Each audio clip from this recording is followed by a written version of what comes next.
Wesh l'équipe, j'espère que vous allez bien. On se retrouve pour notre rendez-vous du mois. On se retrouve pour le pronostic de WWE Backlash. On se retrouve dans le ventre mou un peu de la WWE. On sort de WrestleMania. Ça commence à être un peu plus compliqué. Toutes les histoires ont été racontées, ont été clôturées à WrestleMania. Donc là, on se retrouve avec de nouvelles choses à mettre en marche.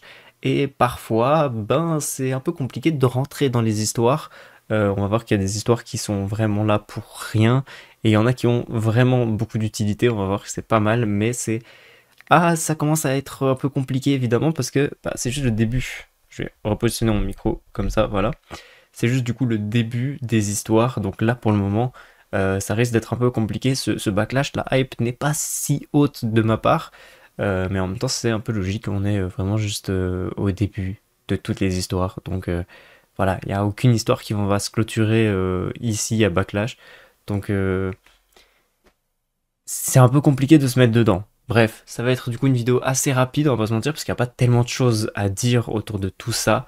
On va se retrouver du coup avec le premier match que j'ai vu et qui en vrai était pas si intéressant que ça et facile à pronostiquer. Le match Pat McAfee contre Gunther.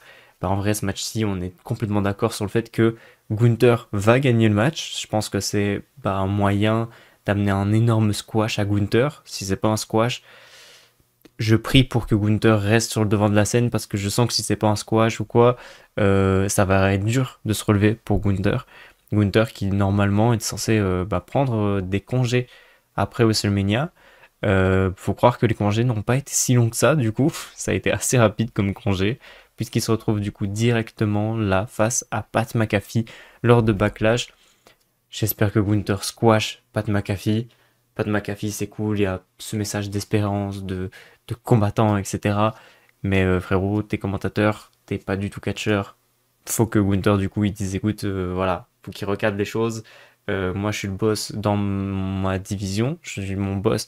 Enfin, je suis le boss d'ici. J'étais champion World Heavyweight. Je vais pas rigoler avec le commentateur, quoi.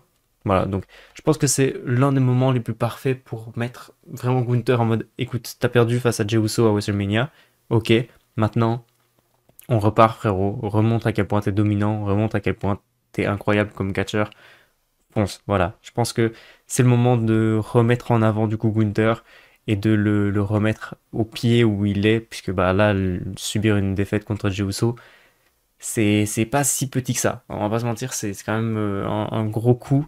Donc voilà, histoire d'éliminer ce gros coup, on squash, pas de McAfee, c'est pas un catcher, juste là pour se faire squash, point. Je pense que c'est le truc le plus intéressant à faire pour ce match-là. Donc voilà, pour moi, victoire de Gunther sur 100%. Ensuite, du coup, on passe au deuxième match de la soirée. Deuxième match de la soirée, on a Lyra Valkyria qui défend son titre intercontinental contre Becky Lynch, peut-être le match le mieux construit, ou en tout cas le plus intéressant de cette carte, en tout cas de ma part évidemment, et c'est le match féminin, seul match féminin de cette carte, et pourtant pour moi c'est le match le plus important, ou en tout cas le plus intéressant.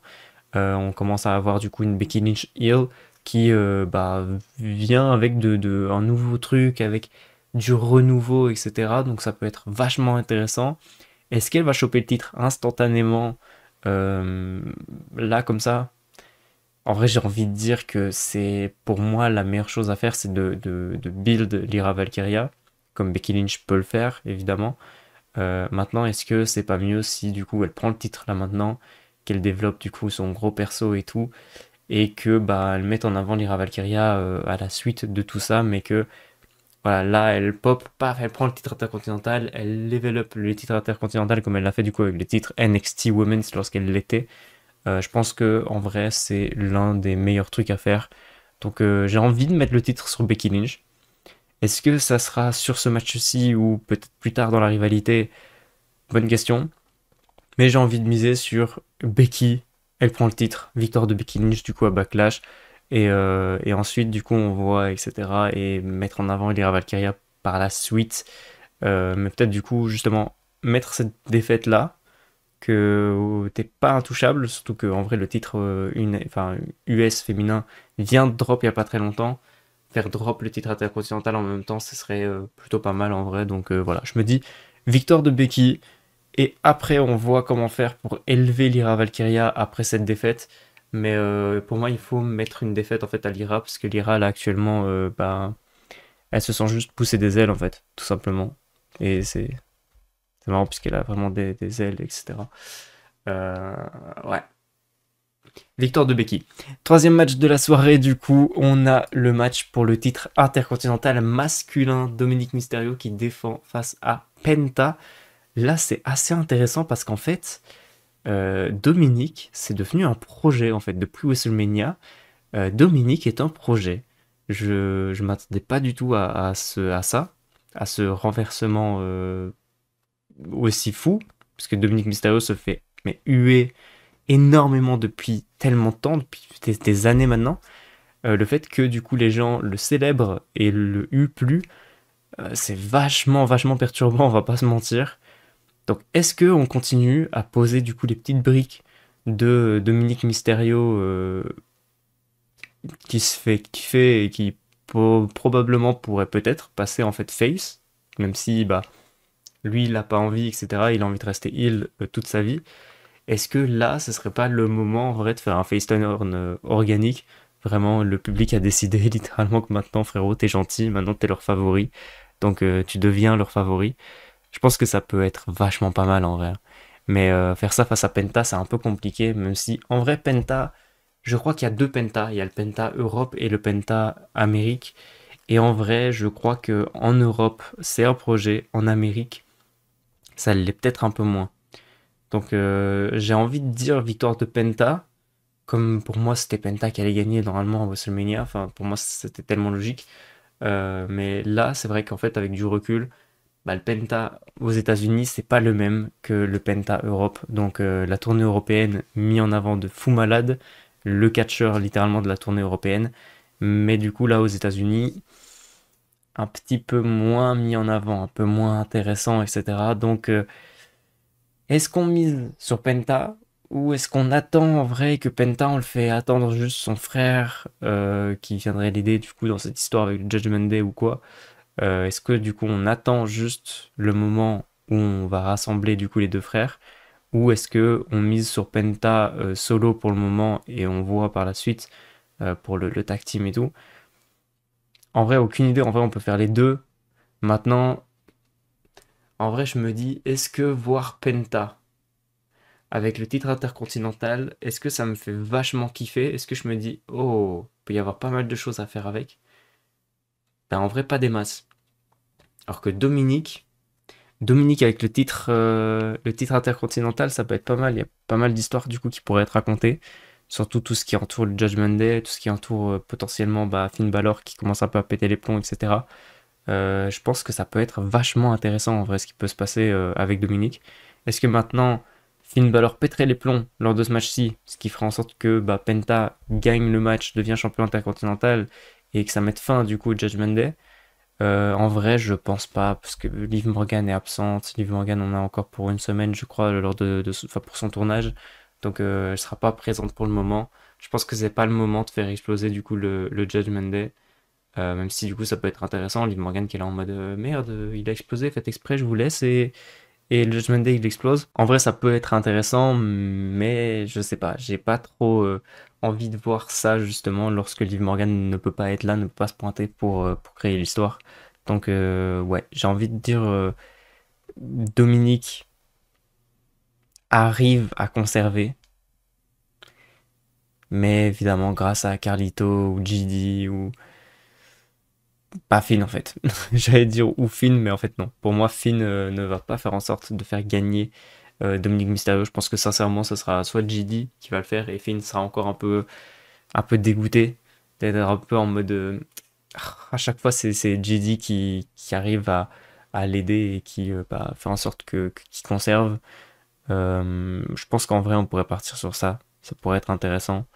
Parce que bah là c'est très récent en fait. Son titre, il vient de le gagner à WrestleMania. Le mec il a un règne de 3 semaines. C'est tout. Ce serait un peu triste en vrai. Donc ouais non pour moi Dominique conserve face à Penta. Je pense que c'est le meilleur scénario pour lui et pour la suite de cette histoire autour du titre intercontinental de toute façon. Ensuite, du coup, on a un deuxième titre mineur défendu. Et là, quel match de dingue, littéralement. On va avoir un match de fou. Parce que il y a pas mal de star power. Et en même temps, il y a beaucoup de mid-carders. Mais de très bons mid-carders.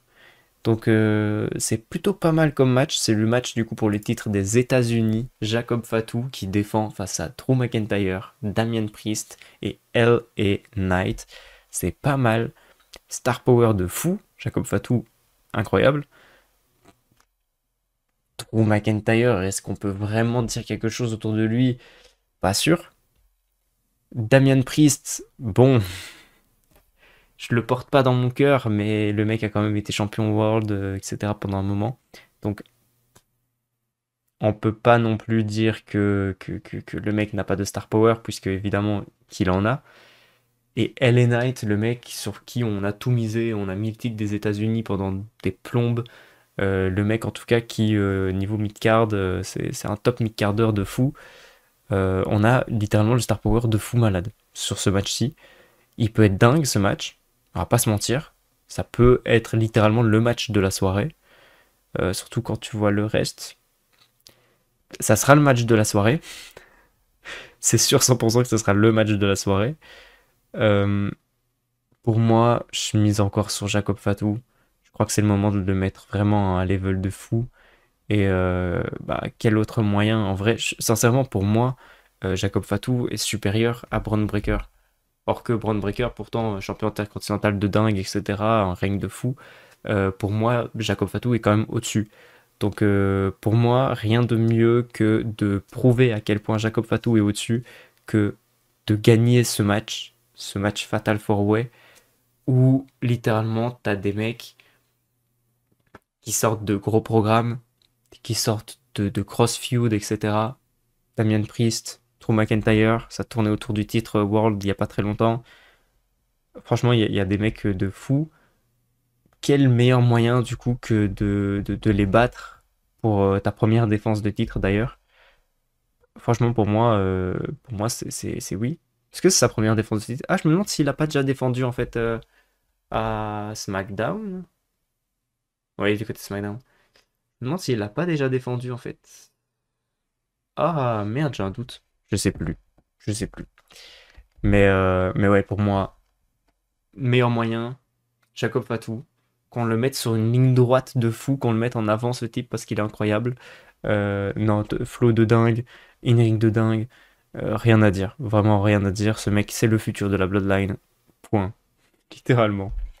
Donc voilà, pour moi, victoire de Jacob Fatou dans ce match-là. Et on arrive du coup au main event, l'événement principal évidemment de la soirée, l'événement qui clôturera du coup Backlash 100%.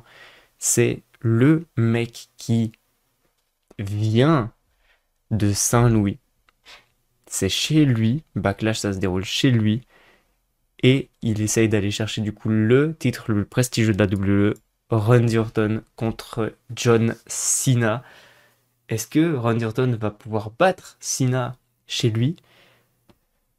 La réponse est non. Littéralement non. Je pense sincèrement pas que John Cena ait la possibilité de... j'ai confondu. Que Randy Orton ait la possibilité d'aller détrôner John Cena. John Cena, pour moi, là, c'est incroyable ce qui est en train de se passer, etc. Avec les dates. Je vous ai dit 36 dates, etc. C'est incroyable pour moi. Et pour moi, la meilleure chose à faire, c'est vraiment de garder le suspense jusqu'au bout. Est-ce que John Cena va prendre sa retraite avec le titre ou pas? Je crois que c'est le suspense de fou à avoir autour, en tout cas, de l'histoire de John Cena. Parce qu'en fait, John Cena, il est juste en train de créer son histoire. En fait, c'est même pas l'histoire de Randy Orton et Cena qui est racontée, c'est juste l'histoire de Cena face à la WWE. C'est vraiment littéralement ça qui est en train de se raconter. Et en vrai, c'est pas mal. J'aime beaucoup. J'aime beaucoup l'histoire qui est en train de se faire autour de Cena. Donc, en vrai, j'ai hâte de voir, entre guillemets, ce match-ci. Même si en vrai, je sais que voilà, c'est un Orton Cena, ça va être bien, etc. Il n'y a aucun souci. Maintenant, est-ce qu'on va pas se faire baiser comme à WrestleMania? Est-ce que ça va pas être ça, littéralement, euh, tout le run de Cena, d'avoir des matchs pas dingues, qui Sincèrement, j'ai vu des choses passer, etc. Des trucs qui, en vrai, ça pourrait être grave bien. Le fait que Cena, il frappe l'arbitre pour se faire disqualifier et fin de match, voilà. Il conserve son titre, il en a rien à foutre.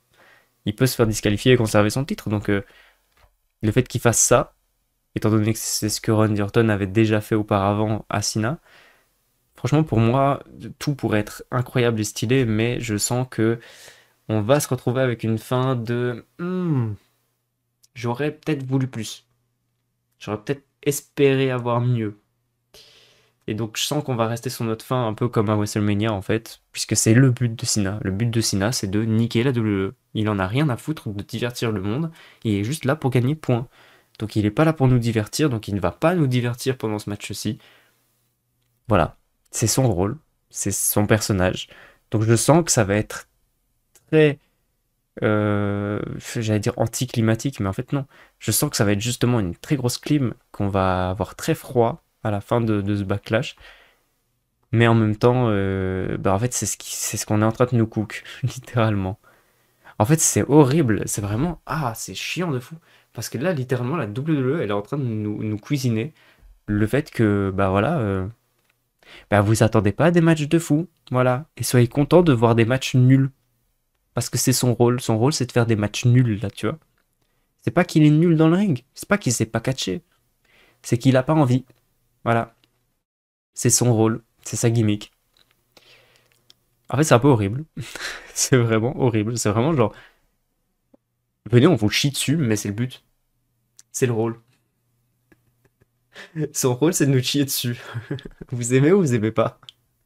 Genre, je trouve ça horrible. Et en vrai, c'est cool. Et en vrai, c'est marrant. Enfin, je suis ok. Mais en même temps, je suis déçu. Donc, c'est trop, trop compliqué. Mais évidemment que Cena, il va conserver son titre. Évidemment que Randy Orton n'a aucune chance. Même s'il est chez lui. De toute façon, on sait bien, la WWE, quand t'es chez toi, tu perds. Littéralement. Des fois, ça arrive que tu peux gagner, mais bon, un titre tag team, genre à Ella Down et à Alba Fire quand ils étaient en Écosse, c'est tout. Franchement, c'est tout. Donc, non. Non, évidemment, Randy Orton ne va pas nous retirer cette charge de Cena qui veut nous confisquer en fait la WWE. Il va pas réussir à retirer du coup ce Cena méchant. Je crois que ça va littéralement mal se passer ce match-là. Et c'est le but. On va essayer de se convaincre. Mais je sens que qu'il va être nul. Je sens que ça va être bien au début et puis qu'on va en fait retenir qu'un mauvais souvenir. C'est à mon avis littéralement ça qui va se passer avec la fin de run de Cena. Et c'est chiant jusqu'au dernier match. Parce que là évidemment que le mec qui va détrôner John Cena, ça va être littéralement le sauveur de tous. Et je crois que là, ce match-là sera vraiment incroyable. Ça sera une dinguerie, tout le monde sera trop heureux. Mais en fait, en attendant, je sens qu'on va vraiment nous livrer des clims sur clims sur clims, quoi. Vous étiez dégoûté de voir Roman Reigns conserver son titre à l'époque. Et bah préparez-vous parce que on va avoir pire. On va avoir vachement, vachement pire. Donc voilà. Je sais pas quoi dire. Le mec, il était dans un personnage super Cena où il gagnait tous les matchs. On en avait marre qu'il gagne à chaque fois tel un super-héros. Là, il se retrouve dans un personnage de shit Cena où il nous livre que des trucs pas bons et qu'on n'a pas le choix que de déguster. Voilà, c'est tout. Ça va être horrible. Le mec qui va nous sauver de ce règne, ça sera le sauveur. C'est tout ce que j'ai à dire. Mais pour moi, ça sera pas Randy Orton et ce mec arrivera à la fin du run de Cena. Donc on a une demi-année à juste manger du Cena qui fait nimp et où ça sera pas bon à manger. Mais on n'aura pas le choix parce qu'on n'aura que ça à manger. Voilà. Vous le sentez, vous, que ça va mal se passer? Parce que moi, je le sens. Je sens de fou. Et c'est tout. Et c'est tout. Voilà, 20 minutes de vidéo. Il n'y a rien d'autre à dire. Vraiment, il n'y a rien. Et il est vide. Ce show est vide. Il n'y a que 5 matchs. 5 histoires pas tellement intéressantes que ça. Ah, Dominique Penta, on l'a déjà vu. Le match, du coup, pour le titre des États-Unis, c'est pas mal. Fatal 4-Way. Gunther, Pat McAfee, qui a vraiment envie de voir ce match-là. Lyra Valkyria, Becky, là, ça donne envie. Et John Cena, Randy Orton, c'est cool parce qu'ils viennent jouer avec la nostalgie, mais tu sens que ça va être une clim de fou. Donc voilà, et rien à dire ce PLE est pas si dingue que ça, ne donne pas si envie que ça en fait. Voilà. Mais bon, c'est comme ça. Il faut avoir des PLE et puis surtout que là, bah, on sort de WrestleMania donc c'est encore plus compliqué d'amener des PLE intéressants, d'amener des histoires intéressantes pour le moment. Faut le temps qu'on cook, faut le temps qu'on cuisine tout ça, faut le temps de préparer toutes les histoires, etc. Et là, ça pourra être plus intéressant, mais là, c'est vrai que bah, l'histoire la plus intéressante, c'est la trahison du coup de Becky Lynch. Et il faut le temps de nous ramener du coup tout ce genre d'histoire. La trahison de Finn Balor, à mon avis, va être plutôt intéressante aussi. Et toute l'histoire autour de Judgment Day peut être intéressante aussi, mais il faut le temps. Il faut le temps du coup que ça se cuisine, il faut le temps que ça se fasse. Donc voilà, là pour le moment on est juste dans un programme d'attente, attendre de voir des histoires se créer, attendre de voir de choses jolies nous être proposées, mais pour le moment on attend. Donc voilà. Donc sur ce, du coup, bah, je vous dis à la prochaine. J'espère que vous allez kiffer le show quand même si bah, c'est pas dingue ce qu'on nous propose. J'espère que vous allez, enfin que vous êtes hype et que vous allez kiffer ce show. J'espère qu'on va bien manger quand même si je le sens mal. Mais sur ce, du coup, bah, je vous invite à manger chaud, pas le manger froid. Évitez la clim. Même si le temps commence à se réchauffer un petit peu, évitez d'activer la clim lors de Backlash puisque il y a une clim naturelle qui va arriver. Vous inquiétez pas. Et je parle pas de Jet Cargill, pour une fois. Non, parce qu'il y a Jet Cargill, The Storm, tu vois le. Bref. Sur ce, j'espère que vous avez kiffé cette vidéo. Je vous fais des bisous. À la prochaine. Ciao, ciao.